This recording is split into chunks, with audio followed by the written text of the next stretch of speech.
for America at a time such as this? My hope for America? And how do you personally been. deal with that?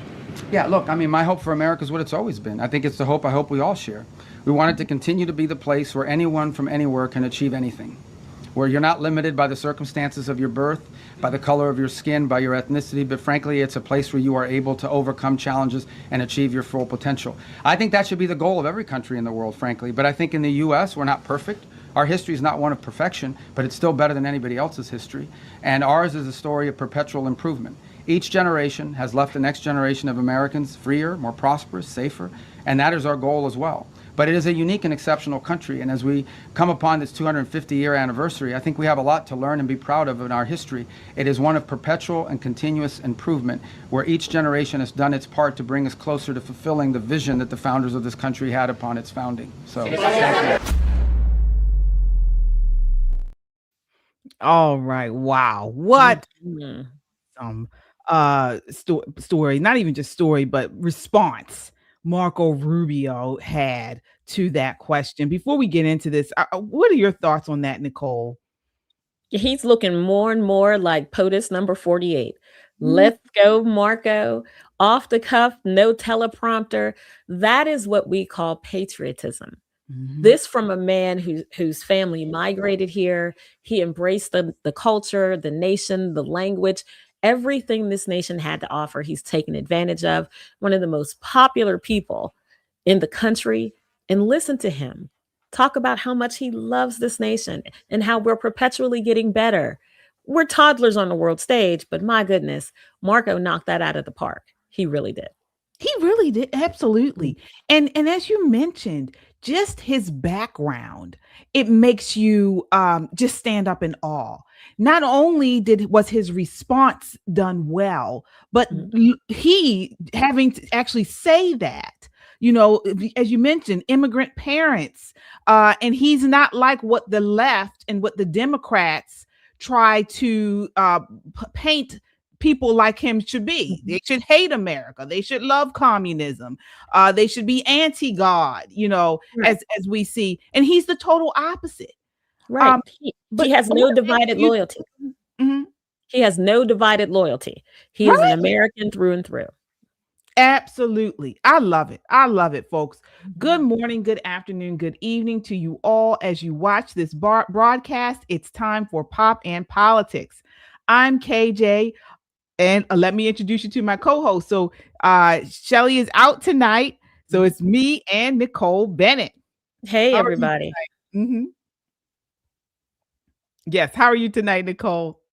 I'm wonderful. Let me tell you, KJ, I'm sick of you in this hot weather. Stop praying for this heat. I need you to stop it. Knock it off, KJ. We didn't had enough. It's supposed to be spring. I need a nice cool breeze. I don't need this 85, 86. Knock it off. Really? Now, it's not hot enough for me. Honestly, I was not hot enough for me. So I don't need it on broil. No. All right.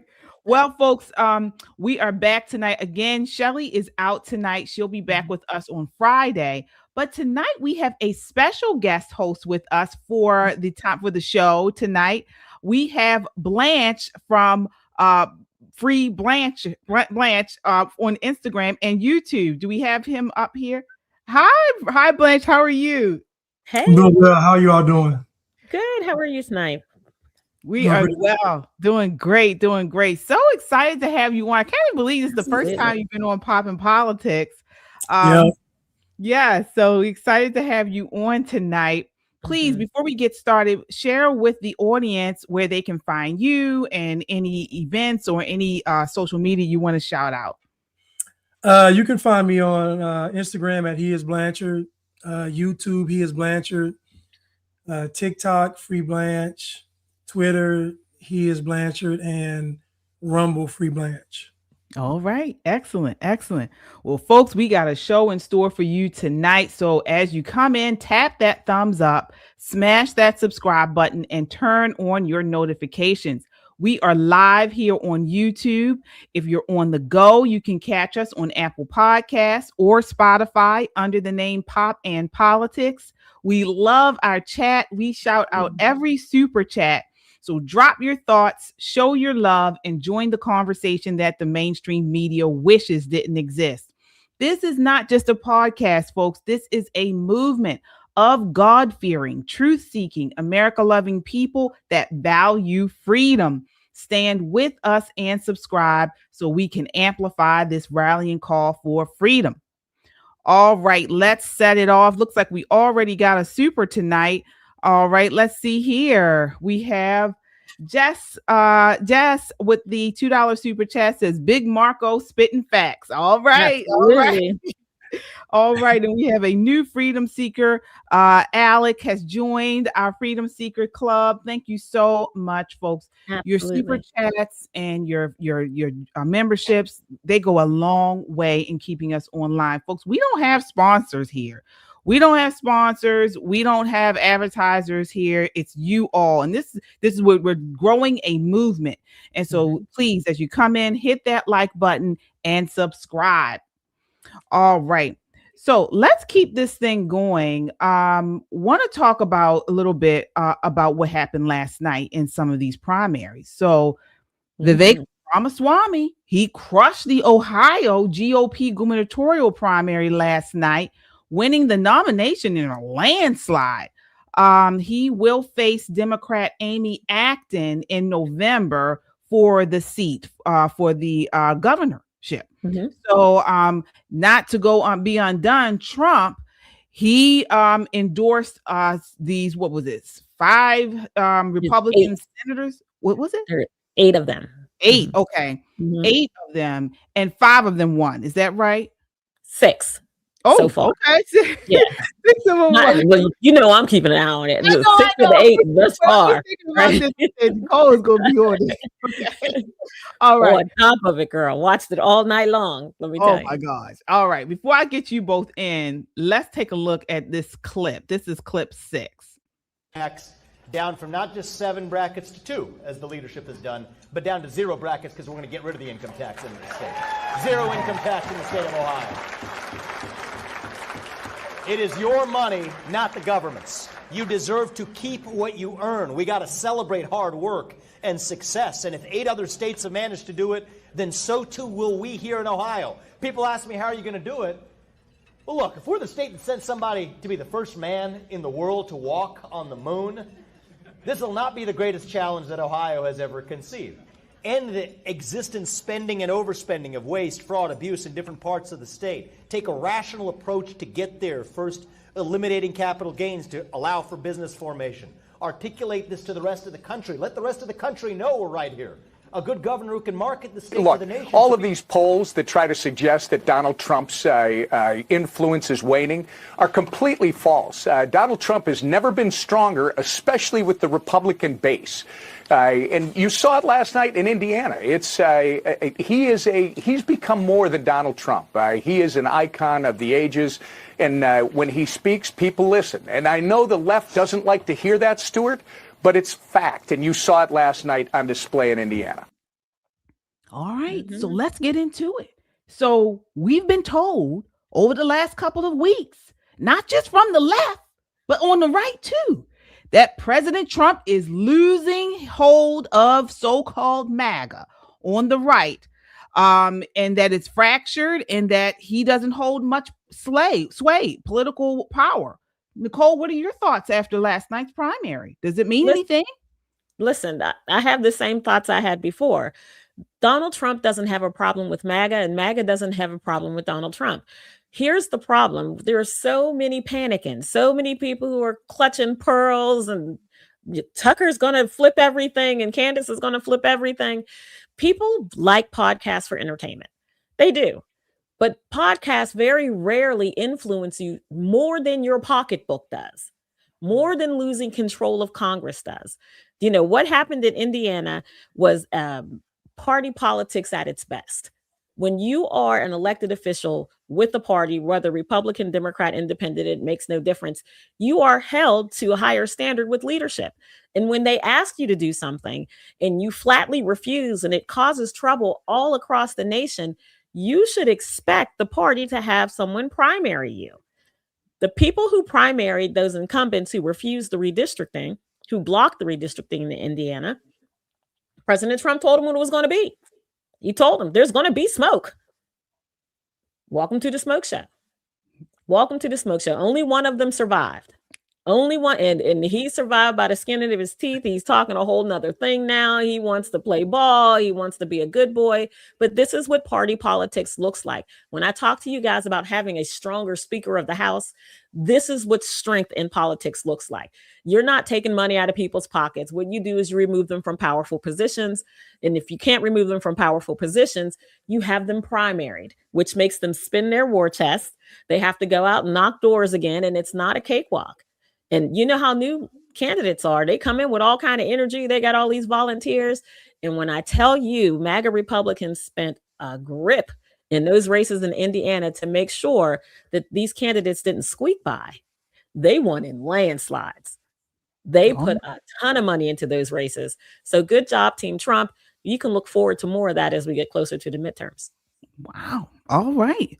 So Blanche, have you been following this story, and what are your thoughts on these primaries and sort of what we've been hearing? We've been told there's a fracturing on the right. It's just entertainment and shock value. Just because somebody says that I was responsible for people voting for Trump doesn't mean it's true. These people, they have podcasts, they're entertainers. So I think that we give out of entertainers more sway than they actually have. The people that listen to Tucker Carlson were going to vote for Trump anyway. The people that listen to these folks are going to vote for Trump anyway. So it's not like they swayed, like they didn't make somebody go from a lifelong Democrat to a Republican in an election. That's not what happened. These people were already watching him and other people because they are already on the right. So this notion that these folks are swaying these votes is just not true. It's just entertainment. I know I'm on the ground level here in the real world, and I know that people do not want us to go back to the Joe Biden era. So they're not going to sabotage anything to get back at Trump. This notion that they're going to allow Republicans to lose and do all this stuff because they're mad at Trump, it's not going to happen. Trust me, they're not crazy. Nobody wants to go back to what we had. So I think it's just entertainment and shock value. That's all. All right. All right. Folks in the chat, sound off. Let us know what you think. What do you think the primaries yesterday, not just in Indiana, but also with Vivek? What do you think this spells out for even the midterms and beyond in 2030? Final thoughts with you, Nicole. What do you think how do you think this is going to impact, if anything, have any impact on the midterms or 2030? Forward momentum. And this is what we're always looking for, forward momentum. What this does is it makes the naysayers go back to the drawing board, because now they can't say that Trump is an albatross around people's necks, that he's a lame duck president with no power. Vivek winning in Ohio was absolutely expected. His challenger, albeit a fine Republican, could not do anything with that well-moneyed machine that Vivek is running. Ohio needs Vivek. People who live in Ohio know they need Vivek. He's the only one with the economic plan to advance that state. He's talking about infrastructure jobs, and most importantly, doing away with state income tax. That's going to be hard to beat.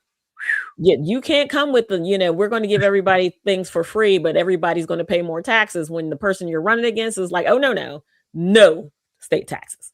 We're not doing state taxes. In fact, we should probably get rid of property taxes on top of it. I mean, are you serious? I'd vote for him twice. I'd vote like a Democrat. Me too. Once by mail, once in person. I find a few dead people to vote. Some sample ballots. All right. Well, I hope you both are right. We will continue to follow this story. Folks, as you come in, hit that like button. It helps to get this video out in front of a wider audience. Also share. You can share while you're watching. You can share it on your social media, share it in a text message and an email, and subscribe. All right. We have some other additional super chats here. Let's see here. Who do we have?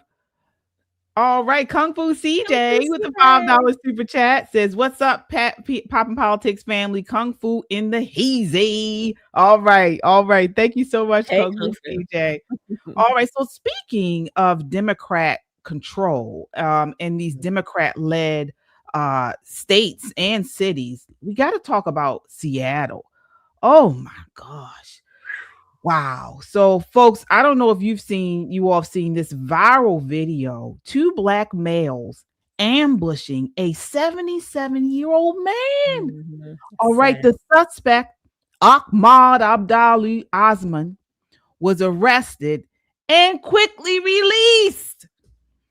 Now they don't know where he is. All right. And this is coming from Seattle's progressive mayor, Katie Wilson, who has been pushing to remove or limit the use of CCTV. So surveillance cameras in these areas so they can at least identify and track the people that are committing these crimes. Take a look. This is clip 7. Legislation that will expand CCTV cameras that could potentially be taken control of by the Trump administration. And this is legislation that was opposed by immigrants' rights groups, by civil liberties groups, and by the member of color caucus in the legislature. And I'll quote from their letter. This technology, and technology similar to it, has recently been in the news for its failure to be meaningfully and consistently secured, leading to breaches that could result in sensitive data being shared by ICE and putting our immigrant and refugee communities at risk. Oh my gosh. Nicole, what are your thoughts here? You know what? This bitch, I didn't had enough of her.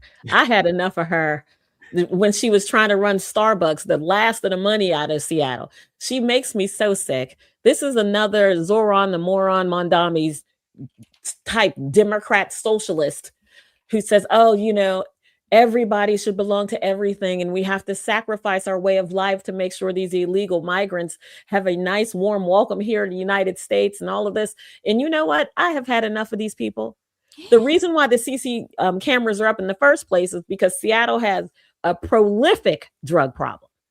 You know, when we're driving down Penn Avenue in Baltimore and I talk about the zombies that I see, people are so high, they leaning on like 45-degree angles and not falling over, defying all the laws of gravity.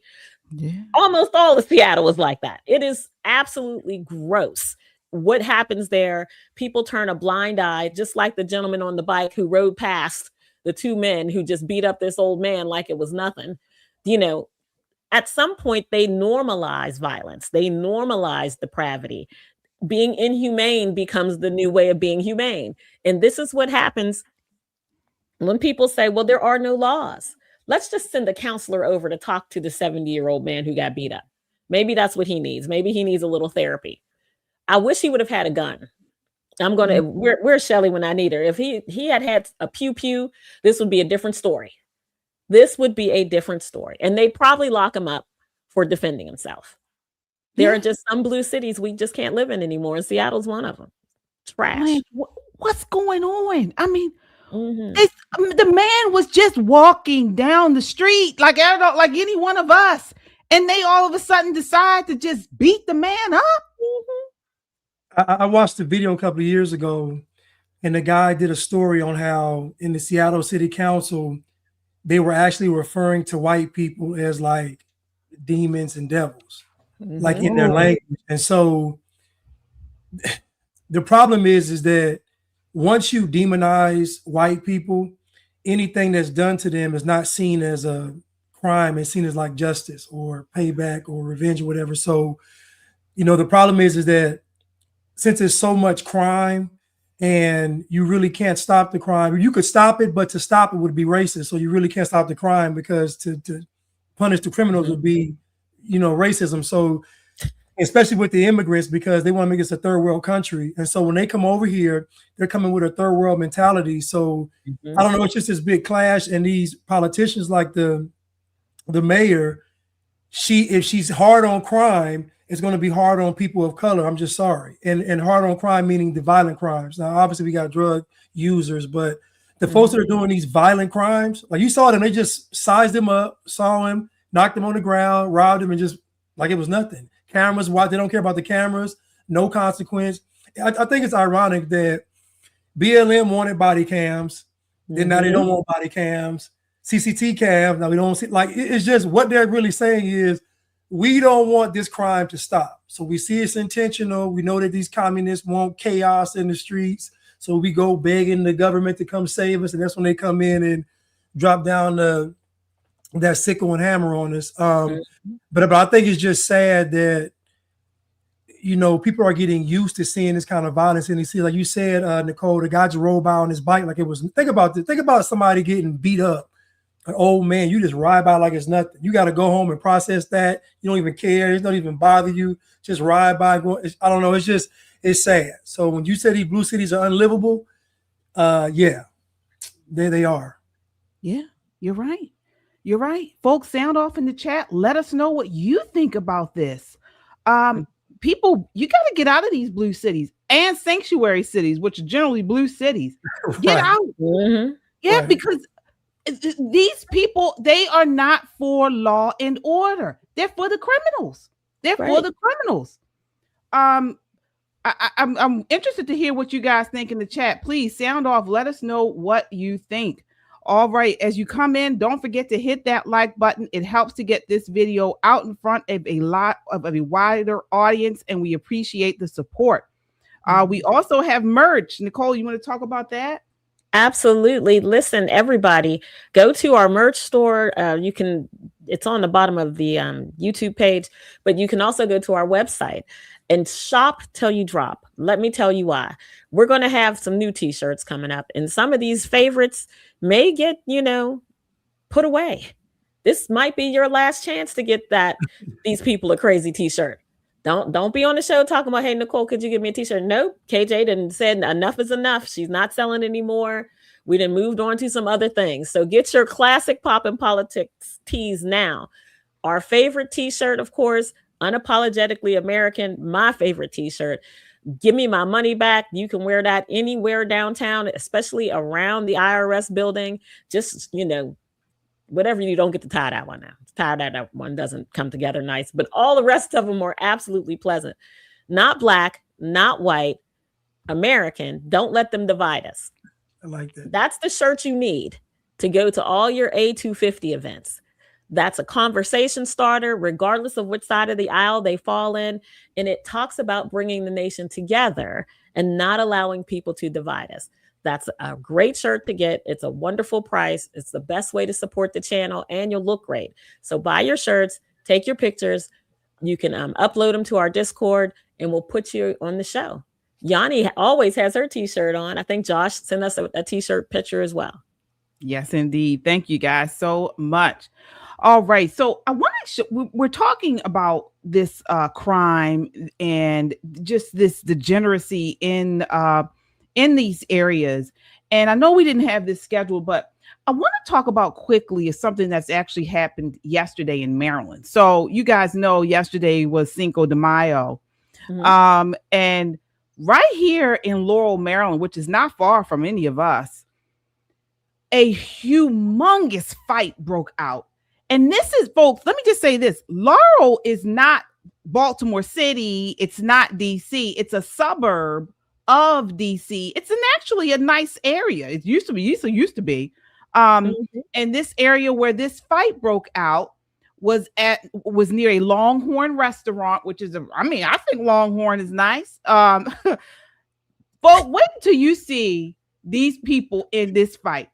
Wait until you see this. I want to get you all to response. All right. They I think it was 3 people were shot. Mm-hmm. One was a woman. A couple of people were stabbed out. Yeah, it was bad. Yeah. Mm-hmm.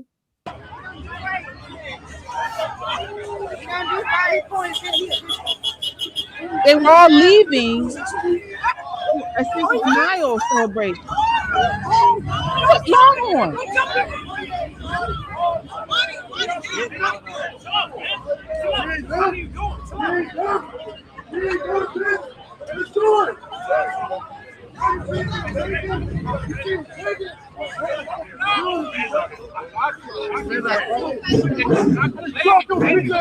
I'm gonna kill you in that.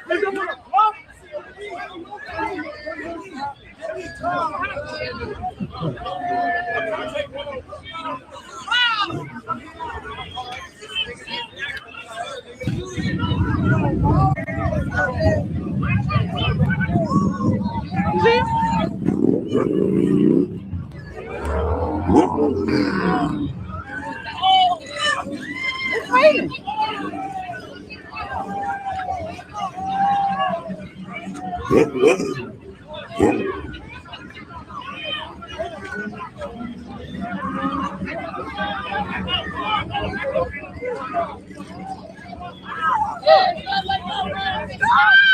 my God! He got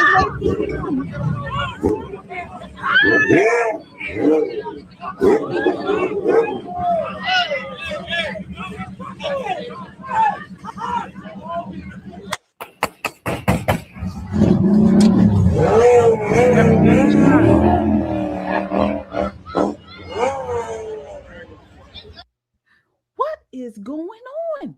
What is going on with these people? This is not the inner city. This is what I want to tell you all.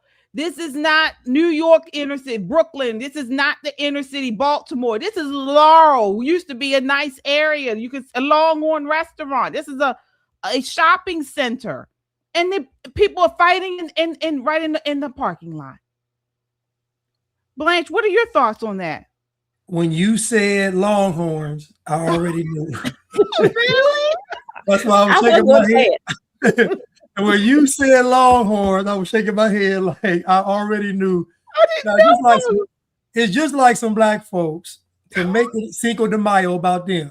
Now, Cinco de Mayo is supposed to be about Latinos and Latinas, our Hispanic brothers and sisters, and black folks, and made it about them shooting on Cinco de Mayo's in the Longhorns parking lot. And the one thing about when black folks get to fighting like this, it'll be one fight, it'll stop, another fight. It's like I put a fire out, they just keep fighting all over. And then what ends it is the gunshots, right on cue. So, it's just, again, normal behavior culture. Because the culture is so degenerate, this is what you get. And they don't care about being in inner city anymore. In fact, I see more of them moving out into the suburbs to do this stuff now because they're coming out here to my area now. They had this little, like a little takeover, they call it. And it was like 500, 600 teens just everywhere. Just the police had to come and get them. It's just crazy. So they're not staying in inner cities anymore. If you got a train, a metro line that runs out of your city into the suburbs, a bus or something, they're coming. So it just is what it is. And they're not coming to build a pyramid. They're not coming to build ancient Kemet. They're coming to cause some destruction and some havoc. Yeah. Yeah. And again, as we mentioned, 3 people were shot. 2 are in critical condition currently. 1 serious, all now stable. Okay, so they were initially in critical condition, now stable. There have been no deaths. There was a separate incident on the other side of the lot where someone was arrested and charged. That was some type of domestic dispute. Nicole, what are your thoughts here? So 2 things. 1, you can't tell me 1 person was arrested and charged in a parking lot full of people, behaving poorly. This is what I talk about, the rules of engagement for policing, right? So Comfrey CJ had it right. This part of Laurel with that Longhorn is northern Prince George's County. It's a bedroom community of Washington, D.C. So, our kids get around pretty good. Our young people get around pretty good in the state, in Maryland, mostly because their parents are working 2, 3, 4 jobs to try to keep the electric on. But so people go out. Cinco de Mayo, the last place I'm thinking about is Longhorn. You're not getting any, tacos and margaritas in that mug. But for some people, Longhorn is fancy dining. Like you said, KJ, if you're a young person, you're in your 20s, Longhorn is fairly fancy. It is fairly fancy. It's right in your budget. The problem is when it's not 10 or 12 of you, when it's a couple hundred of you. The shopkeepers want the business. They want people in the mall. They want people in the shopping center. So they advertise specials. And it gets around because the world is much smaller now than it used to be. We can post something right now online and it'll travel around the world within 1 minute. So somebody posts, hey, we turning up at Longhorn. 250 of their closest friends show up, and there's bound to be somebody pushing and shoving. There's bound to be just somebody. Correction. So that Longhorn. So they were actually at a Cinco de Mayo celebration at a place next door, which was called Los Amigos. Apparently, well, that's better. At least they were culturally appropriate. Okay. I'm gonna give them credit for that. Okay. They probably did have tacos and margaritas over there. The ones that are old enough to do that. But they should be able to go out. and have a good meal without getting shot. And community policing, the police should have been there. It's Cinco de Mayo. You know things are going to go left. They should have been out. And I'm not blaming the police because I'm sure they were out at a bunch of other places. But we definitely have to have better foresight into this until they get these team takeovers, these young people takeover things handled. I feel bad for the people who are trying to make money, because that taco shop was probably like, Cinco de Mayo is our biggest day of the year. We're going to hit it hard. We're going to take everybody in. But with all of that said, if there's a chance I'm going to get shot coming to have a margarita, I'm not coming. I'm not coming. No, definitely absolutely not. Right. We have some super chatters here. Let's see here. We have Kung Fu CJ says these rhinos. Okay. He says Nicole cuss her ass out. That's right. Okay. All right. And Jessica gifted another membership. Thank you so much, Jessica. All right. Kung Fu CJ with another super chat. KJ, it is in the PG side of Laurel, Maryland. Okay. All right. Jess says, first thought, the Boondocks episode. All right. Yeah, folks. Thank you guys so much. Please, again, as you come in, hit that like button. It helps to get this video out in front of a wider audience, and we appreciate you all, your support. Again, your super chats go a long way in keeping us online. Thank you all so much. All right, moving right along to our facts over feelings segment. So here's a fact the media never wants to talk about: Clarence Thomas. All right, Justice Thomas is now the second longest serving Supreme Court justice in American history. All right, think about that for a second. A Black man born in poverty in segregated Georgia, raised by his grandfather after his father abandoned him. He spoke Gullah. Remember Gullah Island as a child? He was a Gullah. Grew up in Jim Crow South. He rises to become one of the most powerful legal minds in America for more than 3 decades. And he sits there on the United States Supreme Court. It's the American dream. You would think that the Black community would make a day. They would be talking about him in schools. He would be almost put up to the platform that they have put up Martin Luther King. You would think. Nope. Not one celebration. They hate this man. So why? Take a look here. This is clip 2. Remember now, I'm 7 years old. My brother is 6. And he says to us, you are going to go to school every day. And if you are sick, you're still going. And if you die, you will go, I will take your body for 3 days to make sure you're not faking. And he meant it. I mean, the thing about it is, it's one thing if somebody says it and you think they're exaggerating. He wasn't that kind of guy.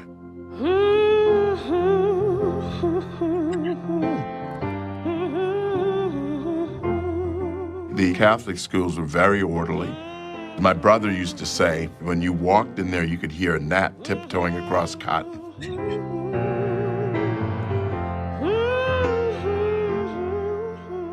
It was segregated. The nuns didn't much appreciate the fact that Blacks were treated that way. They were mostly Irish nuns, and they were outspoken too. Oh God, I love it. They were on our side from day one. Wow. All right. So, Nicole, first, I want to talk about just the accomplishments that Justice Clarence Thomas has had, and then why aren't we celebrating him more? Do you know they're not going to celebrate this type of Black excellence because he doesn't check the box for them? He's the crab that got out the barrel. He's the one that's the standard bearer. He's the tip of the spear for a lot of Black conservative people, a lot of Black conservative voices. They did everything they could to prevent him from getting appointed to the Supreme Court. It's remarkable when they talk about Black heroes. You guys know Dr. Ben Carson, right? When they thought he was a Democrat, they named schools after him, and it was Ben Carson Day and the Gifted Hands, and all the kids had to read the book and watch the movie. And then one prayer event, and he sounds conservative. Yeah. They took the school away. Nobody watches the movie. They don't care. It is ridiculous how we're willing to throw away Black excellence that doesn't lean Democrat. This man is excellent in every way that you can consider excellence. He stands on that Supreme Court as a beacon to every Black man in this nation that nobody can stop you for doing anything you want to do. Your biggest op is you. Your biggest op is you. If he can overcome the same fatherlessness that people say, oh, I can't do this, I can't do that because there's no dad in the house. He's a Supreme Court justice. The nation turns on his word. That's how important. That's what I was going to say. When you mention the Black, it's not just the Black community. Mm-hmm. Everybody, white, Black, many people look to this man for his knowledge and for his status, what he's done, what he's been able to accomplish, except for Black Democrats. Blanche, what are your thoughts here? I think it's a tragedy. I went back and watched that trial that he was with him and Juanita Hill when he was trying to become a Supreme Court justice, and what he was saying. When you're younger, it doesn't really make that much sense. You think he's just a sellout because that's what the media was telling you. But when you actually listen to what he was saying, what they were asking him to do was basically be a liberal. Be a Democrat, be a communist, be a socialist. They were trying to put pressure on him to be heavily leaning towards the left. And he was like, nah, I'm going against my principles. I don't believe in it. And so I think the biggest thing they try to do with Black people, in my opinion, is to not be self-reliant. So if you notice, anybody that overcomes actual odds, they usually try to shun them out. And so they'll pick George Floyd as a hero over Clarence Thomas because it's hard to spin the Clarence Thomas narrative because he doesn't offer any excuses for you. If he can make it, you don't have any excuses. But the George Floyd narrative, the system, the white man, the police. So I think that when I went back and listened to him and he called it a high-tech lynching, that really stuck with me because he actually articulated in that speech that he gave of what the real play is. And the real play is to get Black people to remain in a perpetual victimhood state forever. And so when they're picking out heroes for Black people, they're very careful to not pick people that don't have any excuses like Ben Carson. They make it very clear to say, you know what, we want people that have some kind of flaw in them that we can resonate with the people with. So in other words, we want somebody that's tainted for you all to look up to versus somebody, nobody's perfect, but they want criminals to represent the people versus honorable men and women to represent the people. And so I just respect Clarence Thomas, where he stood on those shots about them not being mandated. I mean, I don't know. He's really a crown jewel for America. And it's just sad that Black folks have not exalted him, but who they've exalted instead of him is a tragedy. So I don't know. I just think that Black folks got to get their act together before it's too late because the time is coming. Absolutely. And as you both mentioned, we're talking about how the left champions victimhood, and people like Clarence Thomas, like Ben Carson, all of us, where we push back against it, that takes away their profit because as we talk about on here a lot, victimhood is politically and economically profitable for the left. Take, for instance, somebody like George Floyd.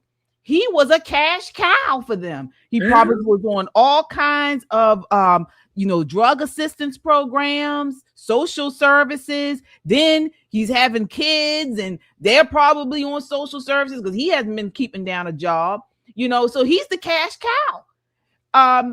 And so again, these political movements, particularly on the left, they want to keep us perpetually oppressed, hopeless, helpless, and Justice Thomas promotes empowerment over resentment.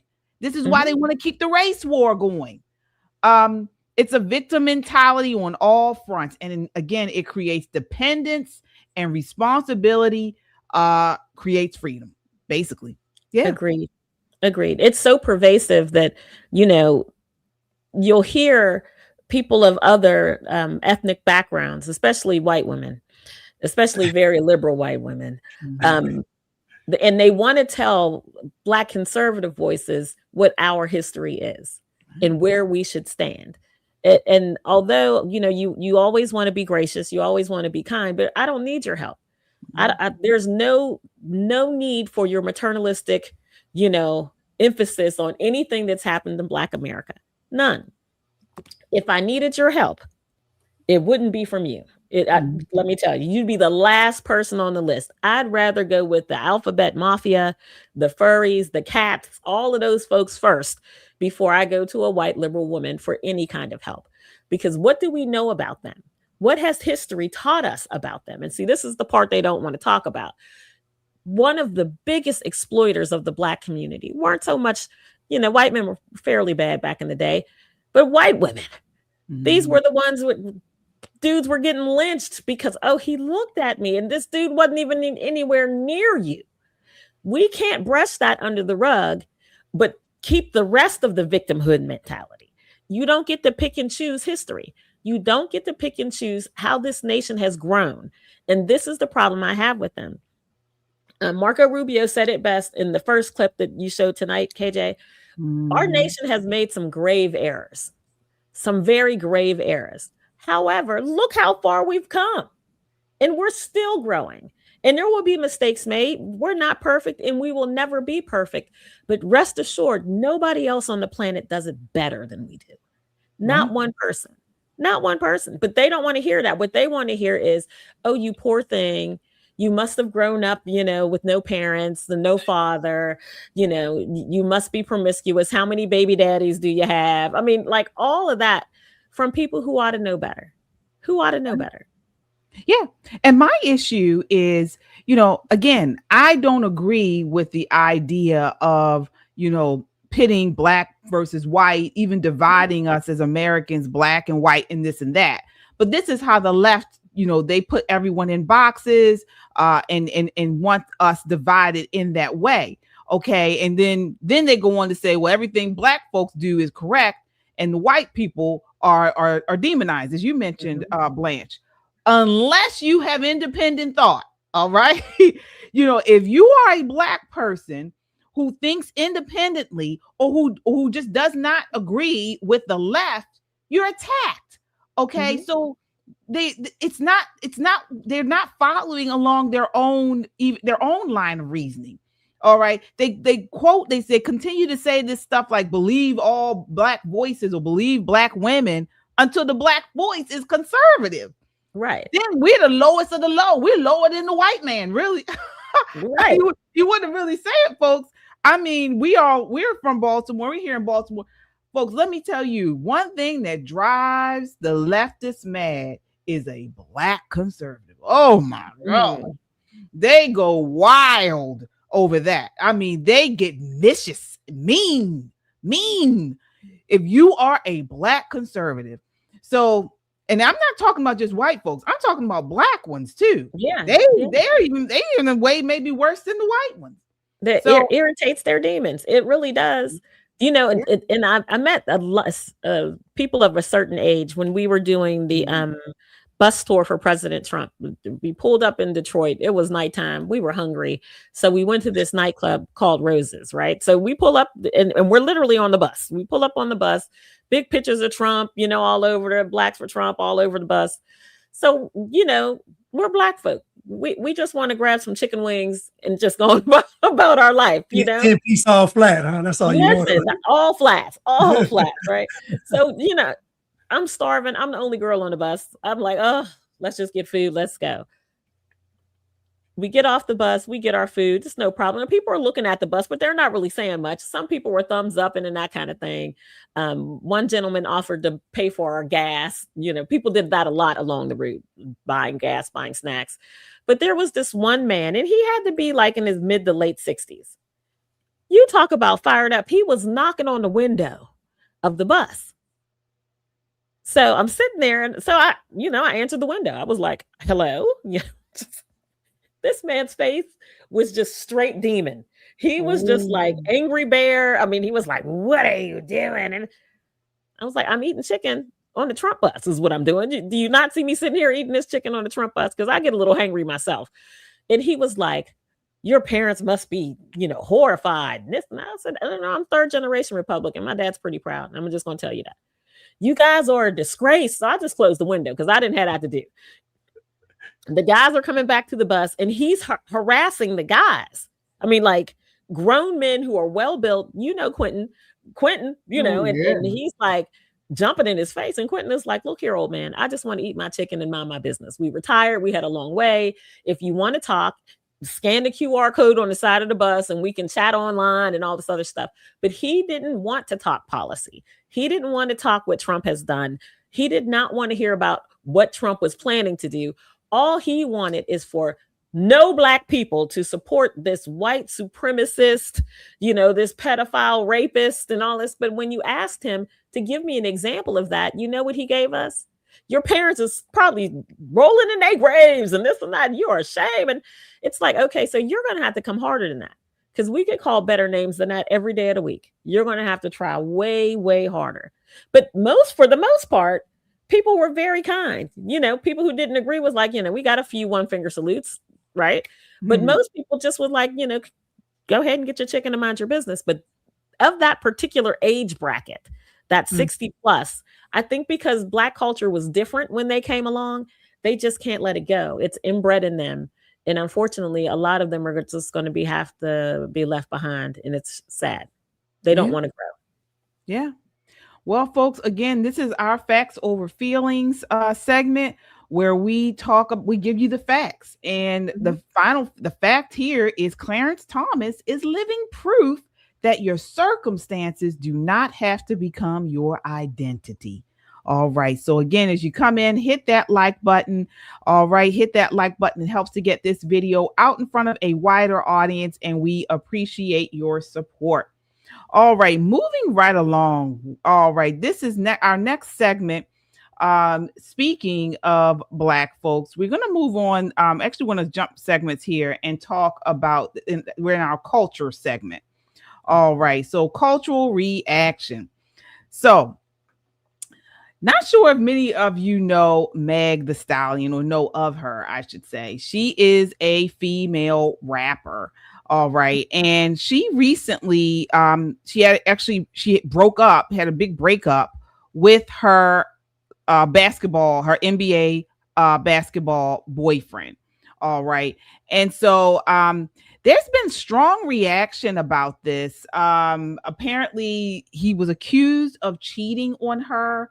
They've been dating for quite some time. People had thought they were going to be married, possibly, or at least there was an engagement they thought was going to come up. People were saying that. But no, he broke it off or she broke it off. They're no longer together. All right. And so, but what makes this sort of like this has been viral, the talk about this has gone viral, is some are saying Meg the Stallion is being unfairly ridiculed after being dumped by this guy. Some say she has had as many boyfriends as someone like Taylor Swift, but she faces harsher criticism than Taylor Swift. All right. So before we get into this, take a look here. This is clip 4.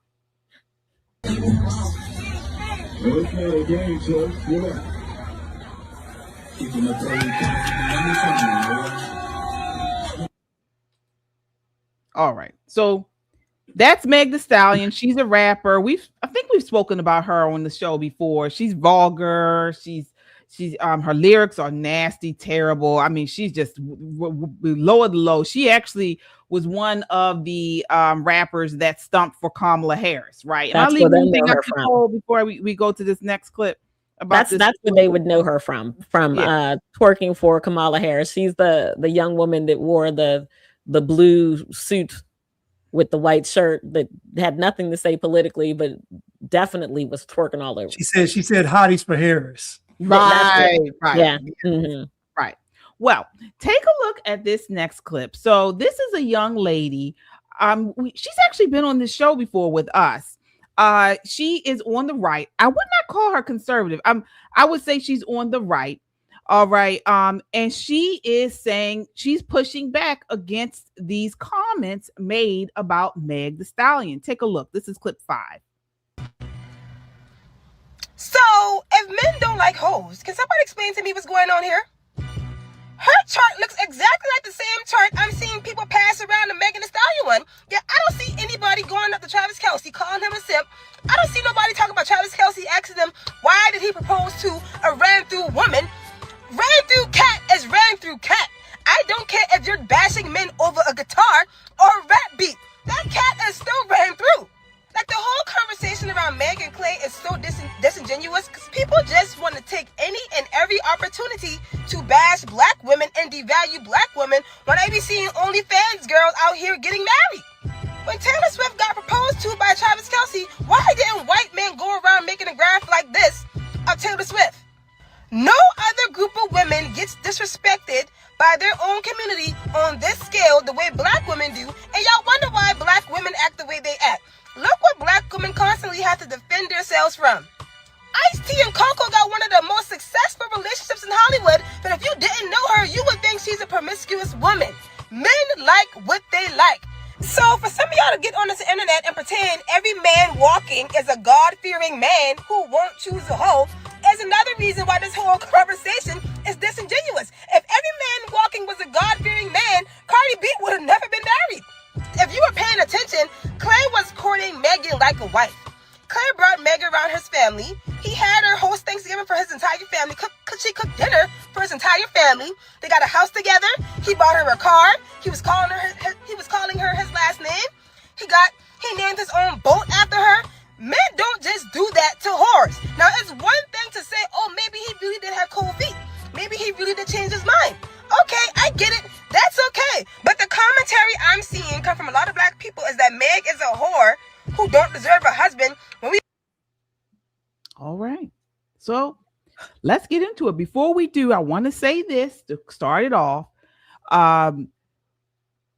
Meg calls herself a whore too. Mm-hmm. Yeah, that's not black men calling her, a hoe. And I like to, you all know I say whore because I think we need to shame these people. We need to bring back whore. These are whores. They're what they're doing. And so we need to start calling them what they are. Not hoe. She is a whore. All right. And so it's not like black men, black women, whoever are the only ones calling her that. She calls herself a whore. Okay. So what are your thoughts on this? Because you had a great response to that video, Blanche. What? Because she was fired up, young lady that did it. Mm-hmm. Amber. So Amber, right? Amber, yes, starring Amber. Yes. So this is the problem, right? So Travis Kelce is a professional athlete. Taylor Swift is a mega pop star. Trying to use her as an example is disingenuous because, first of all, she's a billionaire. So if you meet a woman, let's say she is promiscuous, but she's a billionaire, there are exceptions to the rules. So I understand why he would marry Taylor Swift because she can elevate his career post-football. So it's understandable even from a career and business standpoint. So, but Taylor Swift is not out here making herself look bad. And I say this before, presentation is everything. So even though Taylor Swift had 14 relationships, when we see her in public, she's conducting herself with class. So that means a lot. And for a man to bring a woman out in public with you and she doesn't embarrass you means a lot. It means a lot to bring a woman out in public and she actually elevates your position because she is so classy and dignified and elegant. So Meg the Stallion, you might take her somewhere and she might literally just start twerking because then when she walks in the room, all you hear is sister girl saying, yeah. So then she starts twerking and then, but so this is what I want to say about the current state of black women. This is for Amber. Black women control 3 areas of their life completely, 100%. That is who they have children with, that is who they have a relationship with, and that is what they eat. And In those three areas, Black women have the worst numbers in the country. So in the area when it comes to them having children, they have the most abortions, and the majority of Black women are single mothers. Let me say that again. The majority of Black women have children. The majority of Black men don't have children. So you see what's going on in that instance. So we have the majority of Black women have children. The majority of Black women, not majority, but they account for the majority of abortions. Then we go to relationships. 85% of divorces filed in the Black community are filed by Black women. 27% of Black women are married. So when we talk about relationships, Black women are last in even relationships. We talk about what they eat. Black women are the most obese in America as well. Now listen, I'm not downing Black women. What I'm saying is that the reason why Black women are suffering so much is because of a lack of leadership. So when you run around here and you say you don't need men, because really what Amber is saying is that Black men aren't qualified. That's really what she's saying. The crux of what she's saying is Black men aren't qualified. I'm saying that you're picking the lowest common denominator of Black men. You're not talking about the good Black men. You're talking about the unqualified Black men. So you're using them as the example to make your statement. I would challenge any woman, any Black woman, to tell me what guy have you dated that was actually a good and decent guy that you didn't break up with. Keep in mind, Meg the Stallion broke up with Klay Thompson. You can say it was cheating rumors or whatever, but she broke up with him. The point I'm making is that in this whole dating dynamics, Black women have been convinced that their behavior does not matter because their behavior has been glorified. When we talk about, think about it, who made stripping popular? Black female artists. Who made being a prostitute popular? Black female artists. When I say popular, I mean it's mainstream culture. For Joe Biden to win an election and the women outside of the White House singing WAP, think about that. When Joe Biden won, they were outside singing WAP. Now, when they said Trump said grab him by the, he was wrong. But when Joe Biden won, y'all was glorifying the WAP all of a sudden. So you really wasn't offended when you thought that Trump said something he really didn't say. But my point is that Amber is upset with Black men, and I can understand why, because Black men have dropped the ball repeatedly. I'm not saying Black men haven't. I'm saying that to say that Meg the Stallion's behavior isn't unbecoming of a woman is wrong, because what you're saying is that these young girls are going to watch her behavior, and Amber's going to come by and say, well, since somebody else has success doing it, you all should be able to do it too. It's funny to me that we talk about white people not being this and not being that, but it seems like every time Black folks get challenged on their behavior, they always refer back to white people and what they're doing. How are white folks the standard for your good behavior? Are you saying that white folks are the standard for good behavior, or are you saying you want an excuse? So Amber, in this, I know I'm being long-winded, but Amber in this instance, she is doing something that's very wrong. Why? Because this mainstream media, this machine, Hollywood, the left, the media is all left. These things are going to reinforce the bad behavior that Black women are displaying. So it's not just that Meg the Stallion is doing what she's doing. It's the fact that when she does it, it's supported by the machine. It's supported by the system. So now you have a bunch of young Black women seeing her as a potential role model. Think about it. She was on stage campaigning for Kamala Harris, the possible future president of the United States. First Black future president. First female. Black president, and Meg the Stallion turns around and she's twerking in front of the crowd. Like, what do you want men to think about? It matters to men. So to compare Meg the Stallion and Taylor Swift, you can't even compare the two. I've never seen Taylor Swift twerk. I don't know if I wouldn't want to see it, but I've never seen her twerk. But I'm saying if she did, it would be on stage. Mm-hmm. Meg the Stallion is twerking everywhere. Nothing is off limits. So we have to get back. You showed a clip earlier, KJ, of the Clarence Thomas's Catholic school. What did you notice? The kids were in suits and dresses. Look how they looked. Look how well behaved they looked. Look at, they all were smiling. They all were dressed nice. They all were clean. That shows you that there has been a huge shift in the culture. Matter of fact, those kids were so well behaved that those nuns were like, you know what, this is wrong, because these children deserve what white children deserve, just based on how these children were raised back then. So Amber, who has stated publicly that she don't date Black men, Oh, really? No, I'm gonna just say she said that. Mhm. But you don't date black men, but you aren't married. Mm. So you left black men and you're still not married. So clearly the issue isn't black men. And for many women out there, the reason why most women don't get married is not because of looks, it's not because of status, it's not because of weight, it's because of how you carry yourself. This man is looking at you to be the future mother of his children, the person on his arm, the person that he can build with. So when he's looking at you, he's looking beyond your physical appearance. He's looking at what you're going to add to his life or what you're going to take away from it. So I just think that Amber's rant was very disingenuous. I know I'm long-winded and misplaced, and we have to get back to black women being held to a standard. We have to get back to black women being held to a standard to where the next generation is not going to suffer, because this next generation is going to suffer from what we see today. Cardi B shouldn't be a role model. Kamala Harris shouldn't be a role model. Meg the Stallion shouldn't be a role model. These black women should not be role models. They just shouldn't be. Yeah. Nicole, what are your thoughts there on this whole issue? So a couple of things. Taylor Swift has been routinely dragged for her dating history. Yeah. Routinely. And that's not new. I just think that maybe the media that this young lady watches is not the same media. But Taylor Swift was notorious for her dating history. People talked about it all the time. That's true. Apparently she was dating some spinoff of a Kennedy relative, and he was still in school, and she was signing him out of school.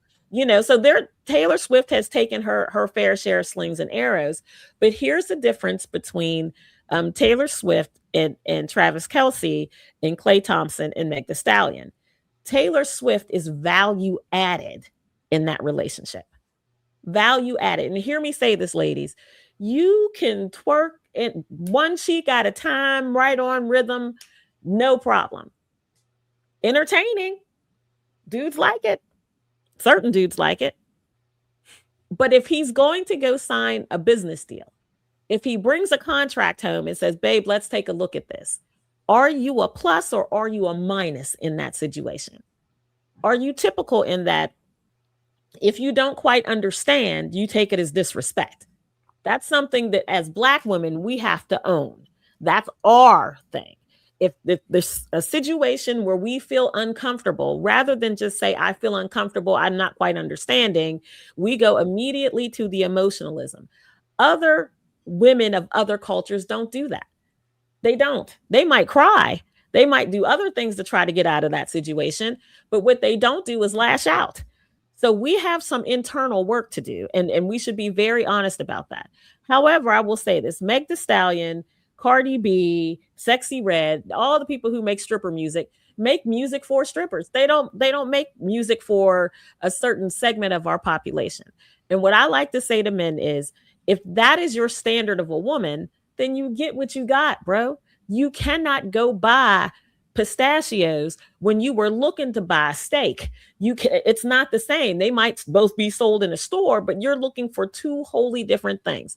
So when men are looking for a woman to marry, yes, Meg made dinner for him and met his mother and he named a boat after her, but none of that is lasting. He can paint over the name on the boat and put the next bitch on the back. Sure can. He is young, physically, at his prime. He's got a fantastic future, a fantastic job now. He's good looking. Do you think that this man was really trying to marry the stripper music girl? You really think that? No. Or do you think this was just a fling by two young people who are both moneyed, who were having a good time? We can't, as the public, read more into their relationship than it actually was. So this was, people who were looking into this as kind of like the Romeo and Juliet of the hood kind of situation. This is not what this was. It was not what this was. Meg's going to go on to have several other relationships, and I hope she finds love and happiness that everybody on this planet deserves. Same thing for Klay. But the problem here is what Black culture has assumed that it is. We are so much more than stripper music. We are so much more than that. We are so much more than running fast and throwing a ball. We are so much more than that. let's not glorify the wrong parts of our culture to the detriment of the right parts of our culture, because that's when we get to the place where Black women are angry that a girl who makes stripper music about sleeping with other people's boyfriends mad because somebody slept with hers. Yeah. And, earlier today, I was watching one of my favorite movies of all time, Pretty Woman.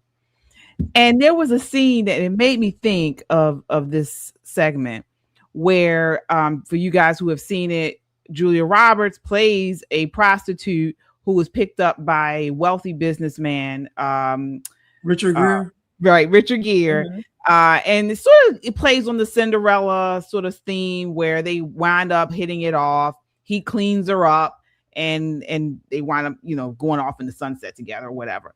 But there's a part on there before he cleaned her up when she was in her stripper gear, which was like, a scantily clad shirt, and she had a really short skirt, and she was in a very nice hotel. And the concierge pulled her aside and he told her, he said, "You can't come in here looking like that. You need to buy yourself something that's more, modest. You can't come into this nice hotel dressed like a stripper, And that used to be the norm of our society, where you couldn't go out wearing, those types of clothing, particularly in nicer settings. You went to school, you went to church. Even when you go out in public, you dressed a certain way. Women weren't showing off everything everybody can see. Men took time and pride in their appearance. And that was just the standard of society. But now we've just kind of fallen so by the wayside on this.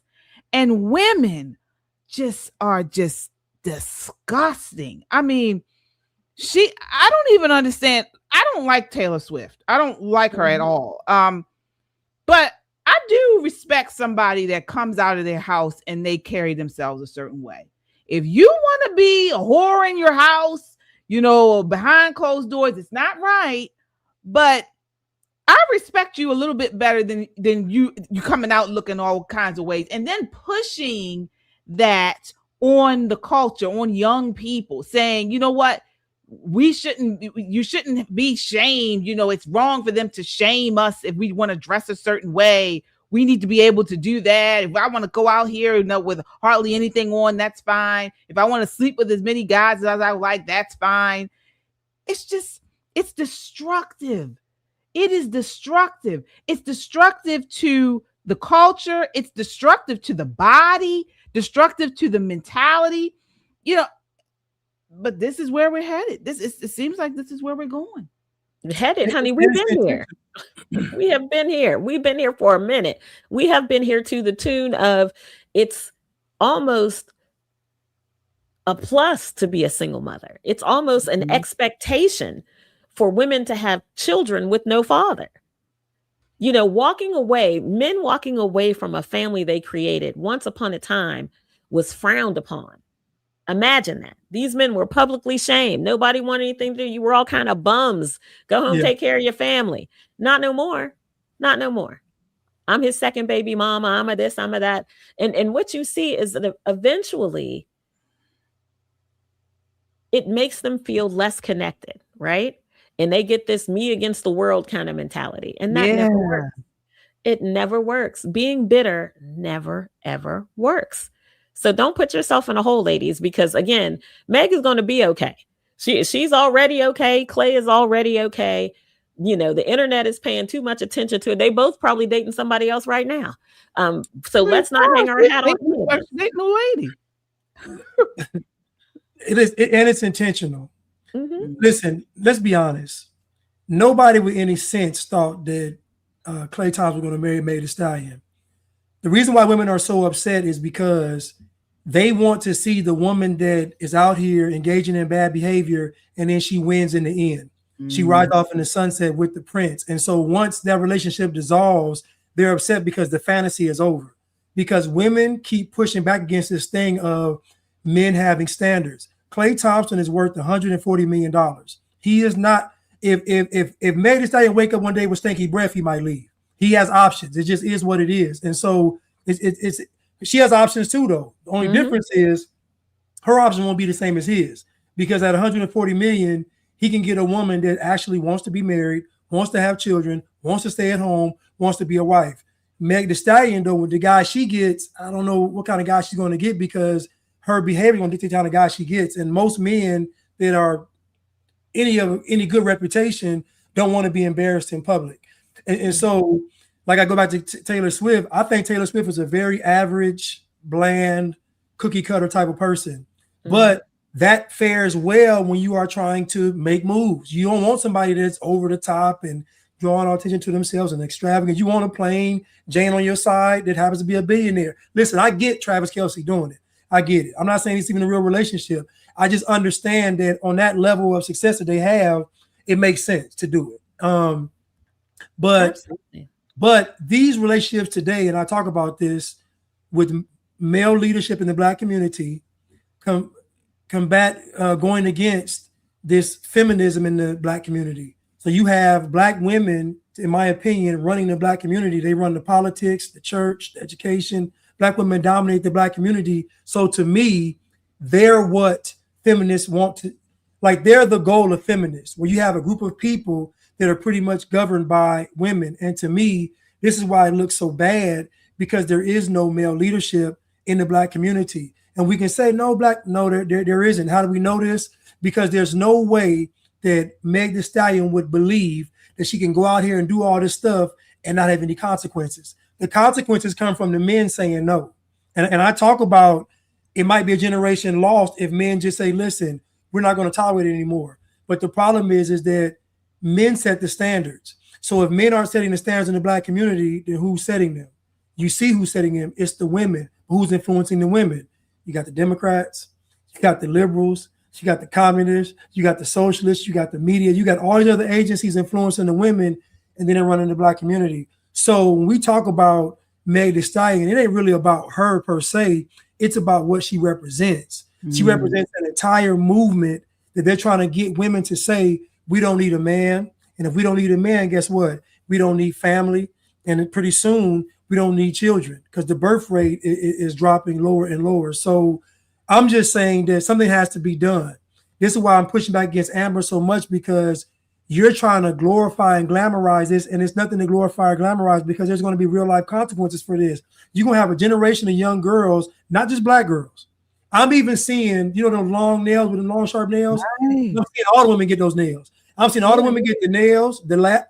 I'm seeing how influential Black women are. Even with the LGBTQs, like, Black women are shaping this entire culture in the U.S., and it's because they've been thrust up in the position to be so influential.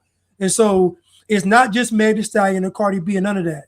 It's the fact that Kamala Harris ran for president, and they told her, you have the best chance at winning if you are a Black woman. Think about that. If you become a Black woman, you have the best chance of being president. Not a classy Black woman, not a dignified Black woman, but if you become a Black woman, went to Howard, aka Sexy Red, Beyonce, that type of Black woman, you got the best chance of winning the presidency. That says a lot, and let you know how influential Black women are in America. So since they are so influential, what's the next step? The next step ain't just to say let them keep wrecking shop. No, there has to be something that stops this right now. And to me, it has to be the men saying, we got to set a standard, because if the men say we're not willing to lead, then it's over with anyway. So I feel like this is a call for Black men to stand up and say, we are not going to be loose with our bodies, making all these babies. We're not going to be promiscuous. We're not going to be abandoning families. Like Nicole said, we're not going to be doing these things, because the depravity of Black men has been accepted as well. So for George Floyd to be a hero, that's what the standard of Black men have become. The degeneracy, no expectations, all these things. And so to me, Black men have to rise to the occasion. I don't know if it can happen, but it has to happen if we want to be. I'm just being honest. I've been talking about Black men for a minute. Black men have dropped the ball, kicked out of bounds, got a foul, got a penalty, got kicked out of the game. That's what Black men have done thus far. There has to be a point where Black men step up and say no more. I'm sorry. And so to me, that time is now. It's 2026. We ain't got that much time. You're right. You are absolutely right. Because as I always say, men lead. Men lead. And so we can go on and on about this. This is a great conversation. We can go on and on about this, but I have to get some of these super chatters here, folks. Thank you guys so much. All right. We see Shelly E is in the house. Hey, all Shelly. right. She's in the comments section. We miss you, Shelly. All right. Let's see here. Jess says Clarence Thomas, best SCOTUS in my opinion. Absolutely. All right. All people are a monolith according to the Democrats. Yes. Yeah. Jess. Yep.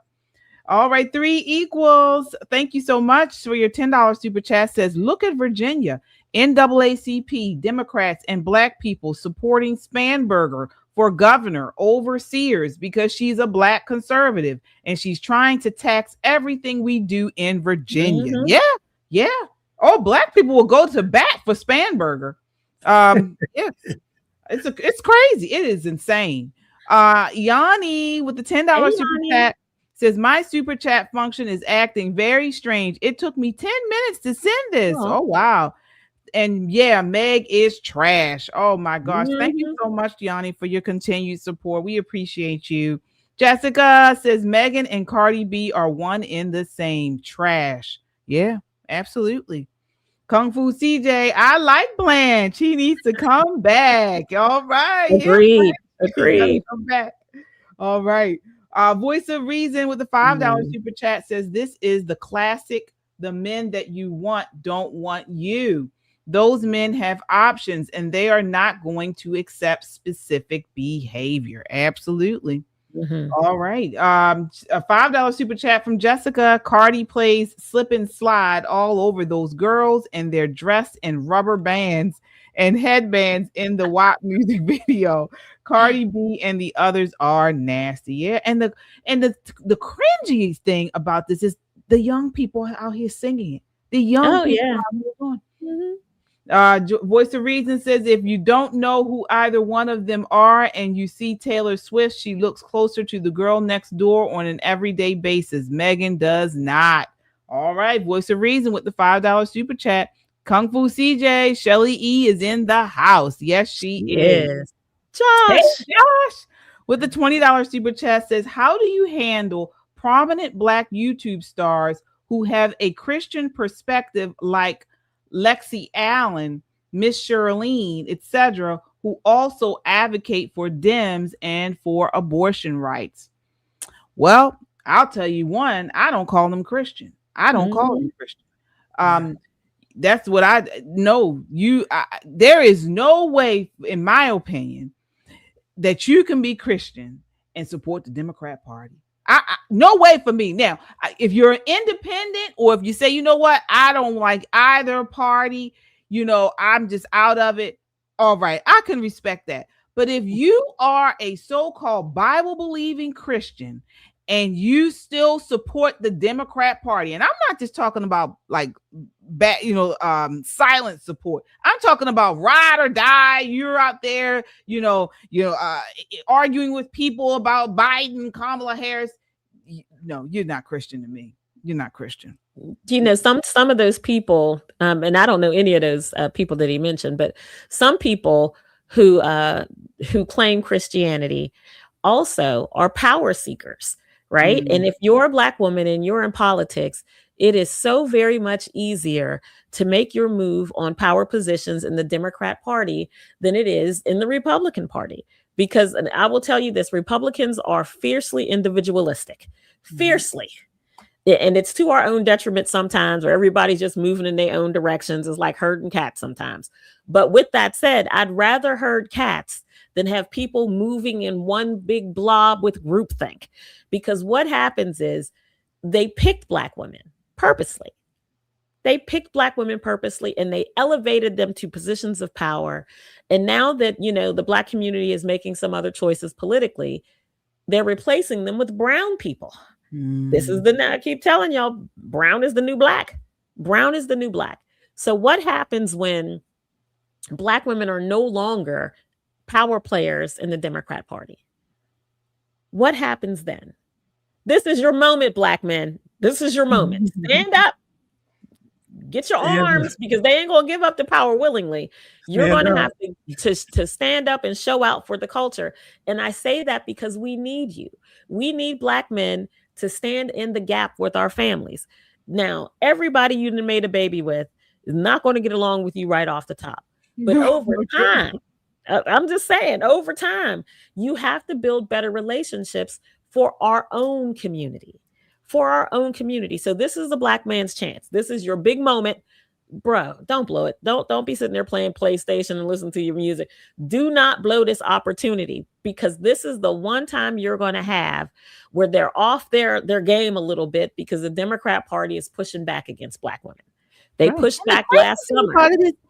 The Democrat Party, leftists don't like Black men. They don't like white men. They don't like men at all, really. Yeah. And when I say men, I mean like masculine men, heterosexual men, I should say. They don't like you. They hate you, really. You talk to some of these leftist women. You go to a all-female powwow of leftists. These women hate men. It's actually sad. They're very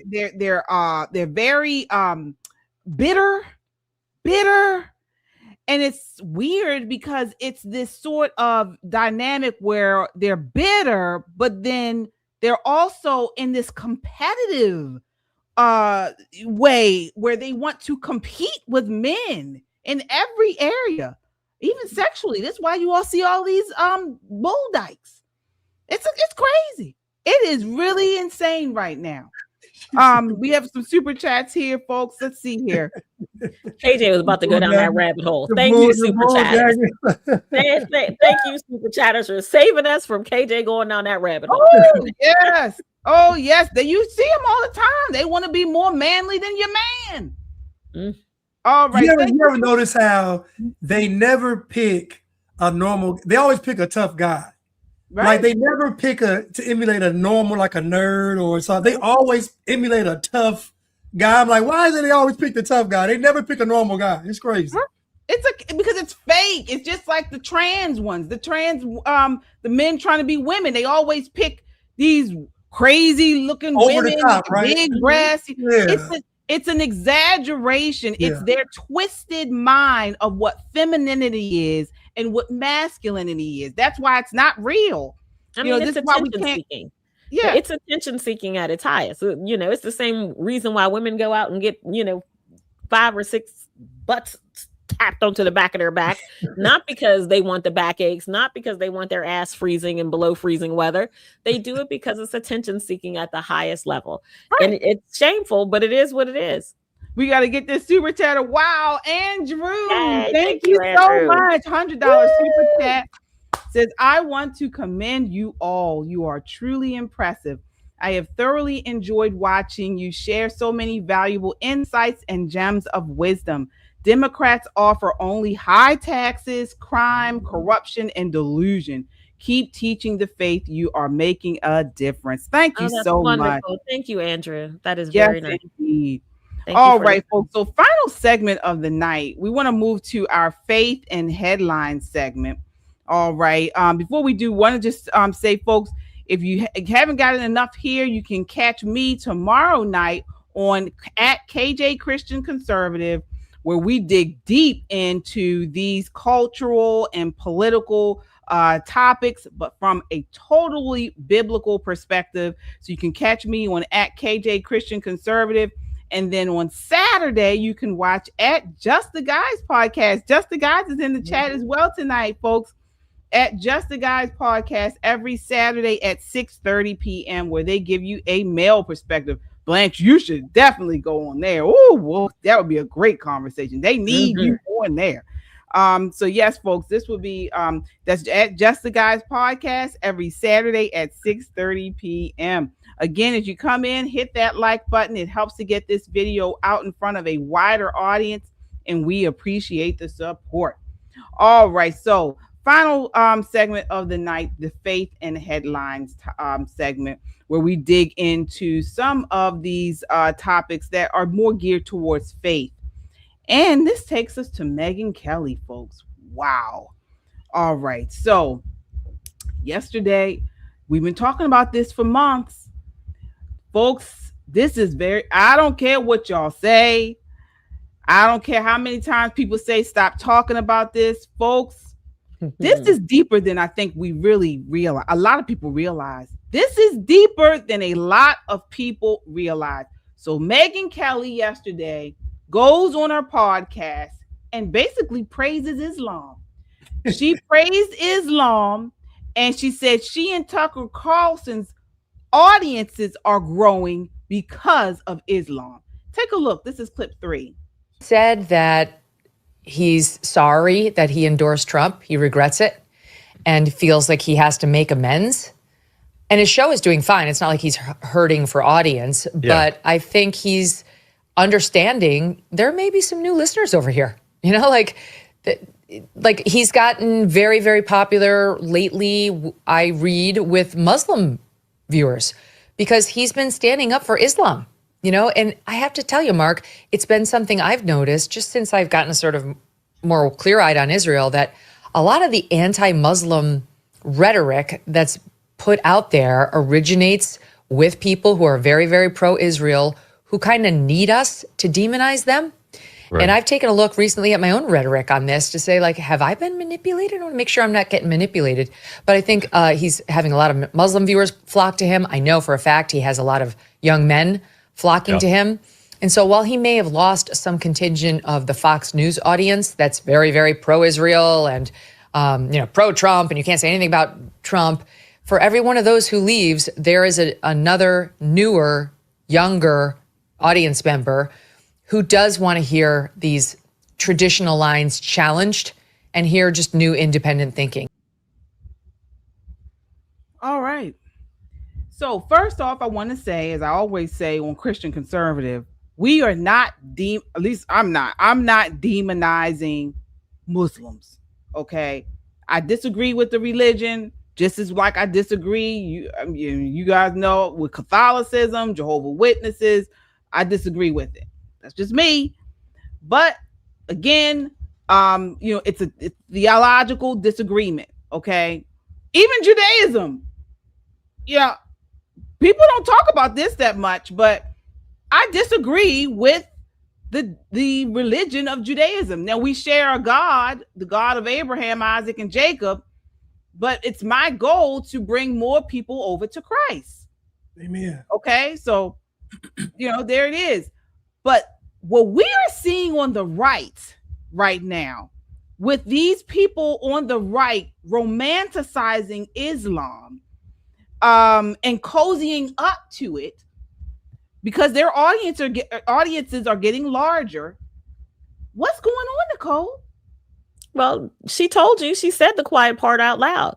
His audience is getting younger and he's getting more viewers. Now, she thinks it's because he's saying something new and fresh. It's not. It's just a new face of hate. They found a new place to congregate with someone who has traditional name recognition with conservative values, right? So think about it from a strategy standpoint. If I were someone who was trying to influence the American culture, would I burn buildings? Would I, kick dogs? No. I would cozy up to people who have the trust and the influence over the people who make good policy, the people who are seen as the standard bearers. I would cozy up to those people. That's what's happening here. And listen, Tucker and Megyn are not here for just kicks and belly laughs. They're not here just, they're not doing volunteer work. They're making millions of dollars. For them, this is about the clicks. And this is why I keep telling people, they are entertainers. They will say what needs to be said. Megyn herself has moved so far away from politics, it's almost like watching TMZ. I mean, she's, calling names, and Megyn Markle, apparently this woman breathing is a problem for Megyn because just about every show she drags this woman for filth. The girl made some jelly. She did 3 episodes about how much she hates this girl's jelly. What difference does it make? What difference does it make? You know what difference it makes? There's a bevy of white women who can't stand Megyn Markle. And now they watch Megyn Kelly, right? This is about market share. This is not about faith for them. This is not about religion. This is about clicks and money. It always has been, especially for Tucker once he left Fox, especially for Megyn once she left Fox. This is their job, folks. So we can't read more into it than that. This is not them saying. Let's talk about what you're saying, though, because maybe it is about clicks and shares for them and the money that they're making from this, but it's not to their audience. It's not to the millions of radical Islamists in the world that are now using their shows as propaganda in these countries. Take a look at this next clip. This is what's his name? But Hassan. Oh yeah, this dude right here, man. Yeah, he's a leftist, right? He's a leftist. But take a look at what he says about Tucker Carlson. Or left, who see him as saying the right stuff, trying to stop Trump from illegal wars in Iran, and amongst a lot of Muslims and Arab Americans who see him now as this great champion of Palestine. Wherever I go, literally, Hassan, wherever I go in this country, I do a lot of live events. I do a lot of public events. People come up to me, when are you going on Tucker Carlson? When are you going to do an event with Tucker Carlson? Why don't you do a collab with Tucker Carlson? We love Tucker Carlson. Wherever I go, people ask me more about Tucker Carlson, even in my own family, than they ask me about my wife and kids. I will guarantee you this, by the year 2028, Tucker Carlson will be infinitely more popular in the Republican Party than Donald Trump. Infinitely. Look, guys, it's humiliating. Tucker Carlson's fighting against this war more than any of the Democratic leaders. The Islamic regime right now is literally broadcasting Tucker Carlson interviews in Persian on their 24-hour news channel. All right. So this was Steven Crowder talking about this today on his show. This is what I'm talking about, though. What are your thoughts here, Blanche? So sensationalism sells, and I said this before.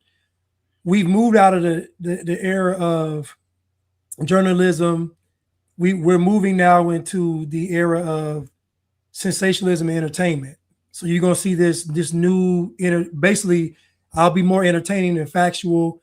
I'll be more entertaining than logical. I'll be more entertaining than all of these things stable. So the Candace Owens model is to be the contrarian. So that's why she got her. She just came out and said, I'm gonna be against this. I'm gonna be against that. I'm gonna be against anything to be the contrarian, but she can spin it to where it's entertaining. And so I think Megyn Kelly and Tucker Carlson, it's entertainment. So think about it. If you say your audience is getting younger, we know in this day and age, younger just means dumber. It's not like your audience is getting more intelligent. It's just getting dumber. So if you have a bunch of Muslims following you, why are they following you? They're not following you because you're giving excellent journalism.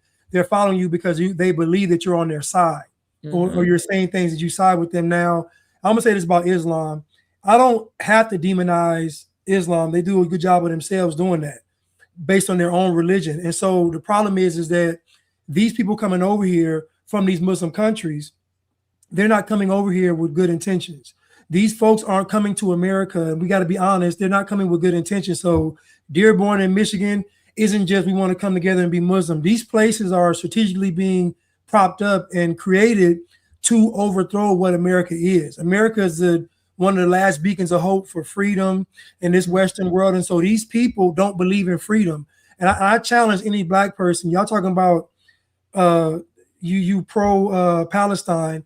If y'all went over there, they'd knock y'all head off. Them people them people can't stand, them people can't. See, people don't understand that when you leave America, what is your culture? What is your religion? And they often come together when you go to different countries, but they don't care about y'all being black. What is your culture? They don't respect y'all. They don't love y'all. So this jump on the bandwagon of I'm gonna support this because I believe it's anti this, or I'm gonna support this because to me it's not genuine.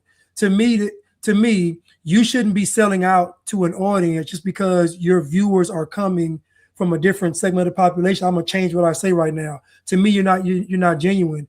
And again, I go back to what Nicole said. They're going after the check.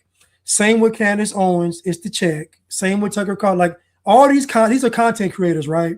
They don't get paid without the audience. They don't get paid without the content. So their driving force isn't to give you the truth or groundbreaking news. Their job is to entertain because that's where the money comes from.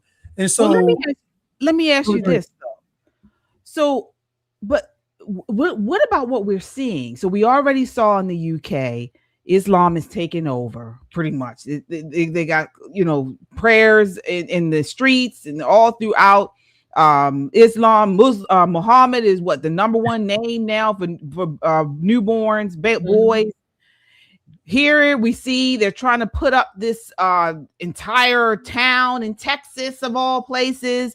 Then we got Dearborn, Michigan. DC is now, little Iraq. So, I mean, the list goes on. So the question I have for you is the real issue, the collapse of confidence in Christianity. Okay? Because, the vacuum created by weak churches, by, in collapsing Christian identity, is it causing some conservatives or some people on the right, I should say, to admire communities that still possess discipline, family structure, and religious conviction? Are they looking for these things, and Christianity is now no longer giving it to them? So now they're going to Islam. What are your thoughts there, Nicole? Well, I would push back a little bit, because remember, if you will, about 6 months ago, when you saw young Americans, black, white, indifferent, standing up for Christ, standing up because Charlie Kirk was murdered, right? And churches, even to this day, are filled with young men. The difference is these young men already have podcasts that they watch. They Rogan Bros, they watch a little of this, a little of that. But for the most part, they're busy being fruitful and multiplying. They're busy working. They're busy enjoying this booming economic situation that we have here. They don't have podcasters, content creators who are looking for a bigger check courting them. Tucker Carlson actively courts Muslims. Actively. Megyn is saying, and you didn't hear her say, Tucker's doing great work, explaining the difference between these religions and why we should be more compassionate. No. What she said is, you got to see his numbers. His numbers are through the roof. He's got these young Muslims watching, and they're men and they're young. In her mind, you can see, like back in the day, the little cartoons, little dollar signs in her eyes going cha-ching, cha-ching, because that's what she's there for. She's not there, at least from her perspective, to do anything more than earn the check. And she's not going to let Tucker get too far ahead of her. And Tucker is chasing Candace. So I will tell you this. One thing that's very interesting about these type of people, they eat their own. What's going to be most entertaining is when they start nibbling on each other. That's when I'll tune in. That's when I'll be watching Candace, when she's doing exposés on Megyn and all her days at Fox and her drinking with the husband and all of that foolishness. And then when Megyn turns on Tucker, that's going to be some must-see TV. It always happens. They eat their own, and then the fresh new crop of Nick Fuentes's pop up out of the ground. We're never going to do without them. Well, let me get your opinion on this, Blanche. I mean, are we seeing this idea of, the right has lost its moral compass?